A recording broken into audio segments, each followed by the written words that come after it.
어떤 사람들은 인생에 단 한 번 등장할 뿐이지만 그들이 남긴 울림은 영원히 사라지지 않습니다.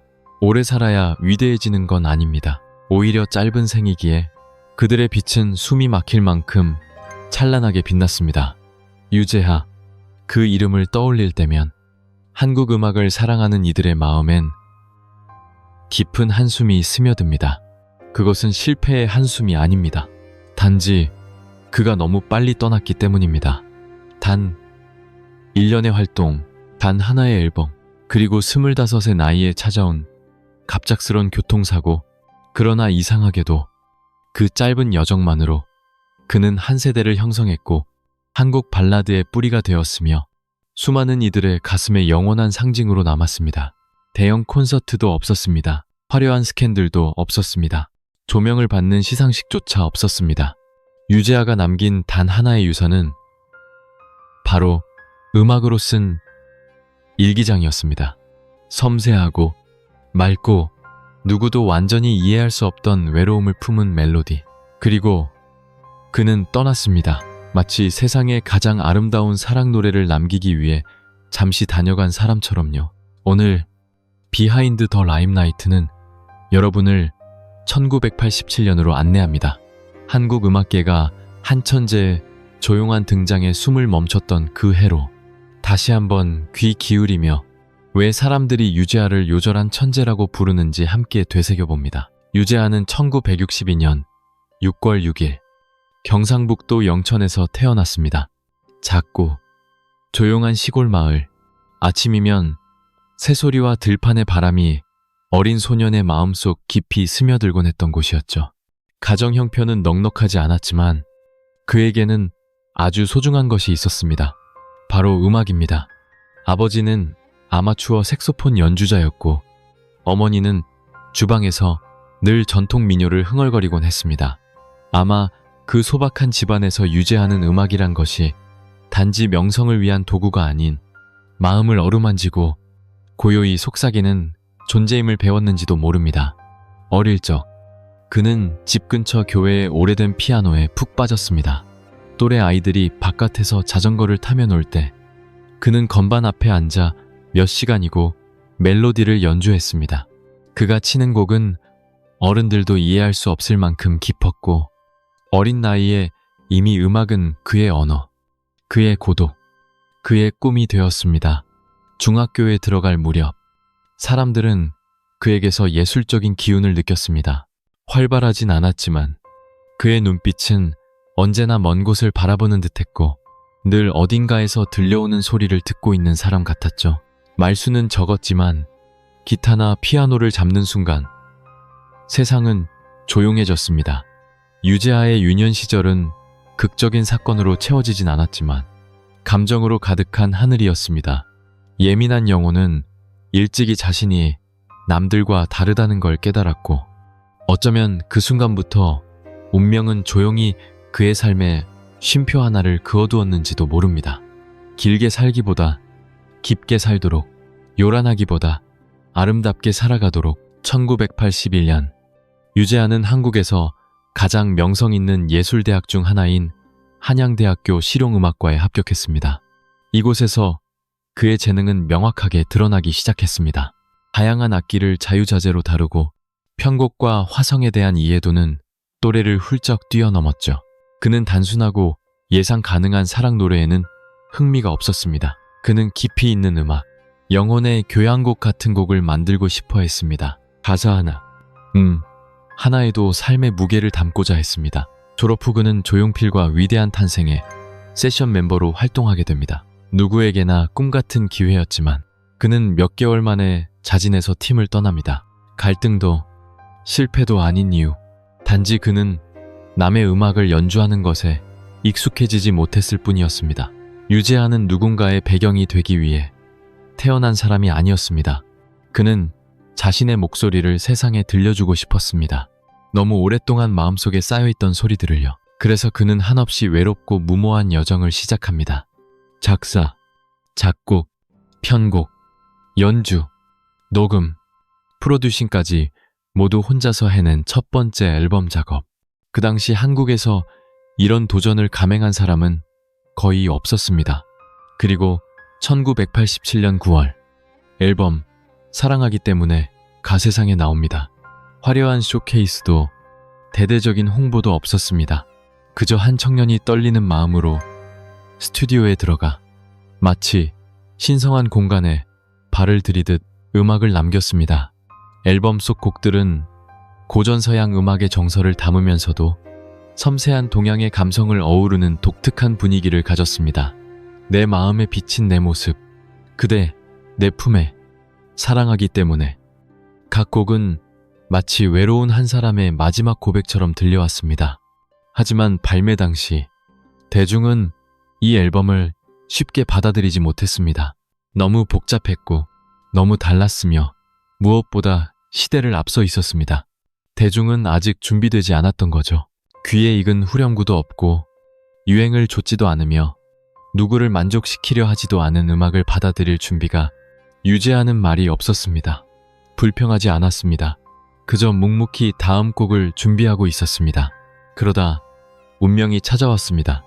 앨범 발매 후 단 44일 그는 갑작스러운 교통사고로 세상을 떠났습니다. 그리고 그 후 수년이 지나서야 사람들은 깨닫기 시작했습니다. 우리는 한 천재를 너무 일찍 잃었다는 것을.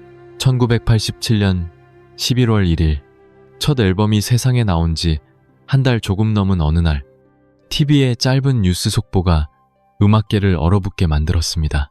신예 가수 유재하, 서울에서 교통사고로 사망. 사람들은 믿지 못했습니다.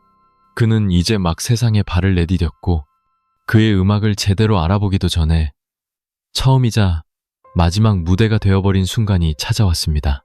그날 한국 사회는 말로 표현되지 않는 충격에 휩싸였습니다. 그가 톱스타여서가 아닙니다. 그 죽음이 너무 불합리하고 허무했기 때문입니다.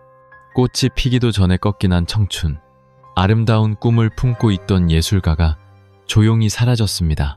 가족은 무너졌고 친구들은 멍해졌습니다. 그와 함께 작업했던 뮤지션들, 프로듀서들, 스튜디오 엔지니어들은 믿을 수 없다는 표정만 지었습니다. 그토록 순수하고 진실된 음악을 만들던 청년이 너무 이른 나이에 세상을 떠났다는 사실을 많은 이들은 그의 죽음을 두고 20세기 한국 음악사의 가장 큰 상실 중 하나라 말했습니다. 그가 남긴 건 단 한 장의 앨범뿐이었지만 그 깊이는 결코 누구도 대신할 수 없었습니다. 아이러니하게도 그의 죽음은 오히려 음악을 더 널리 알리는 계기가 되었습니다. 언론은 그의 이야기를 다루기 시작했고 사람들은 이해할 수 없었던 그 멜로디를 다시 들었습니다. 그리고 깨달았습니다. 이건 단순한 대중음악이 아니었다. 이건 묵상하고 느끼는 음악이었다. 1980년대 후반, 급변하는 도시 속에서 모두가 바쁘게 살아가던 그 시절, 유재하의 노래는 조용히 울려 퍼졌습니다. 마치 누군가의 마음속에서 잊히지 않는 메아리처럼. 그리하여 사람들은 알게 되었습니다. 기억에 남는 인생은 길이가 아니라 깊이로 결정된다는 것을. 한 사람이 세상을 떠날 때 남기는 것은 많지 않습니다. 사진 몇 장, 편지 한 통, 낡은 물건들. 그러나 유재하는 그 이상을 남겼습니다. 그는 하나의 음악적 기준, 그리고 조용히 타오르는 불꽃을 우리 마음속에 남겼습니다. 그의 갑작스런 죽음 이후 앨범 사랑하기 때문에 는 점차 재조명되기 시작했습니다.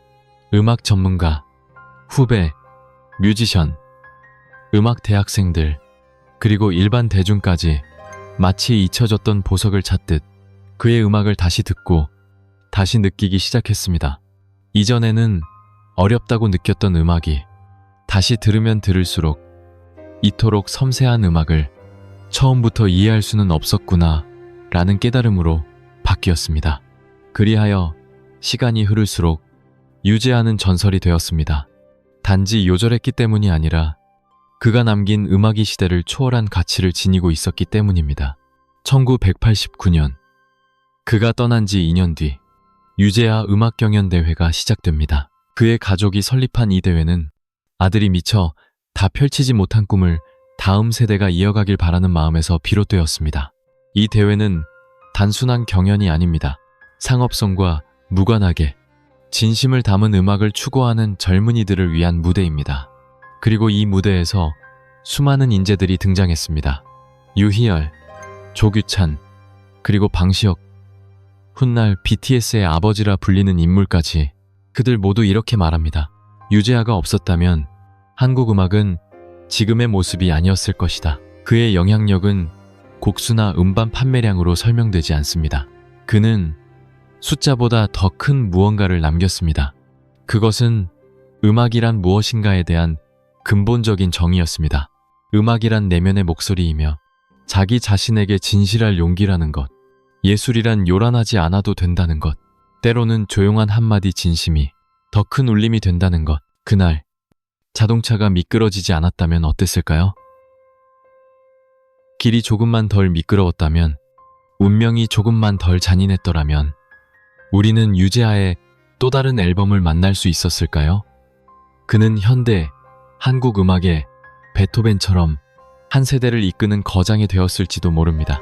혹은 조용히 피아노 앞에 앉아 제자들에게 실패의 순간과 이해받지 못한 노래, 그리고 포기하고 싶었던 밤들에 대해 이야기해주는 따뜻한 선생님이 되었을지도요. 그는 음악과 함께 나이 들었겠죠. 머리는 휘어져도 멜로디는 여전히 맑고 아름다웠을 겁니다. 화려한 무대가 아닌 따뜻한 소극장에서 피아노 하나와 진심 어린 관객 하나면 충분한 공연. TV 프로그램의 심사위원 자리에 앉아 유명세 때문이 아니라 진짜 예술가로서 불리는 그런 모습도 상상해봅니다. 그리고 어쩌면 다른 세상에서는 그가 음악이 결국 이해받는 순간을 살아서 지켜봤을지도 모릅니다. 하지만 현실은 그렇지 않았습니다. 우리에겐 단 하나의 앨범, 하나의 목소리, 하나의 미완성된 유산만이 남았습니다. 그리고 수많은 마음속에는 지금도 이런 질문이 남아 있습니다. 그가 살아있었다면 오늘날 한국 음악은 어떻게 달라졌을까? 때로는 누군가의 부재가 오히려 그 사람을 영원히 기억하게 만듭니다. 그리고 사랑하기 때문에 를 단 한 번이라도 들어본 사람의 마음속에서 유재하는 여전히 살아있습니다. 심장으로가 아니라 멜로디로. 어떤 예술가는 긴 시간이 없어도 영원해집니다.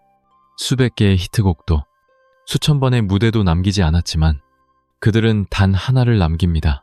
진심. 유재하는 유명해지기 위해 이 세상에 온 사람이 아니었습니다. 그는 한국 음악에 하나의 선물을 주고 가을 바람처럼 조용히 떠났습니다. 하지만 그 선물은 지금도 계속 열리고 있습니다. 새로운 뮤지션들의 음악 속에서 깊은 밤 다시 재생되는 사랑하기 때문에 속에서, 그리고 그가 남긴 멜로디로 다시 꿰매어지는 누군가의 꿈 속에서. 비하인드 더 라임라이트는 유재하를 비극으로 기억하지 않습니다. 우리는 그를 어둠을 밝힌 작은 촛불, 그리고 무대도 명예도 박수도 없는 순간에 예술이란 무엇인지 다시 묻는 존재로 기억합니다. 만약 당신이 한 번이라도 조용히 살아본 적이 있다면, 사랑을 말하지 못한 채 가슴에 묻어본 적이 있다면, 어두운 밤 음악을 통해 나 자신을 찾아 헤맨 적이 있다면 그 순간 어쩌면 당신은 유재하를 만난 것입니다. 그리고 그를 만났다면 부디 잊지 말아주세요.